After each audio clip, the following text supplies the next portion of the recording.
Bonjour à tous. Aujourd'hui, je vais vous présenter un aperçu détaillé de l'histoire de l'Ukraine durant la période de l'État de Kiev, qui s'étend de 882 ans à 1240 ans après J.C. L'État de Kiev, également connu sous le nom de Russe de Kiev, est considéré comme le berceau de la civilisation slave orientale et préfigure les nations modernes de l'Ukraine, de la Russie et de la Biélorussie. Cette période marque une phase cruciale où les fondations politiques, culturelles et religieuses de l'Ukraine ont été posées. Entre 882 ans à 912 ans, Oleg de Novgorod conquiert Kiev et en fait la capitale de l'État, déclarant ainsi la naissance de la Russe de Kiev.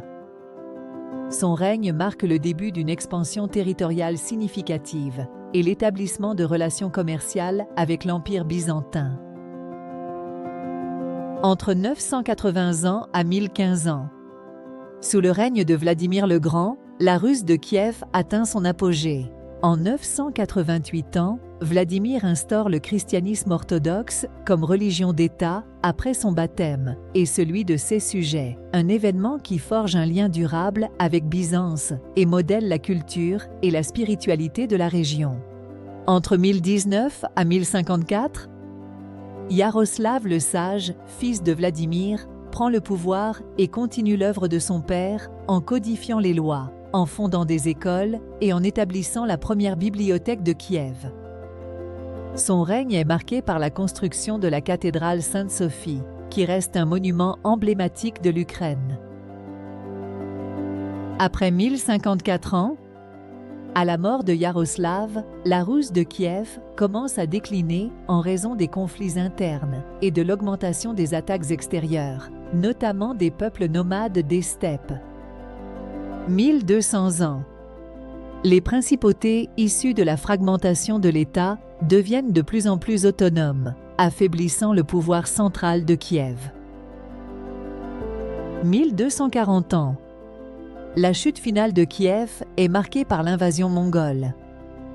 La ville est assiégée et détruite par les armées de Batu Khan, ce qui met fin à l'ère de la Russe de Kiev et ouvre une période de domination mongole sur la région.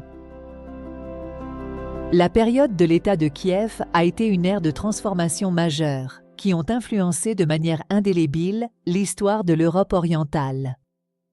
Elle a jeté les bases culturelles, religieuses et politiques qui continuent d'influencer ces nations aujourd'hui. Malgré son déclin et sa chute, l'héritage de la Russe de Kiev perdure à travers les âges.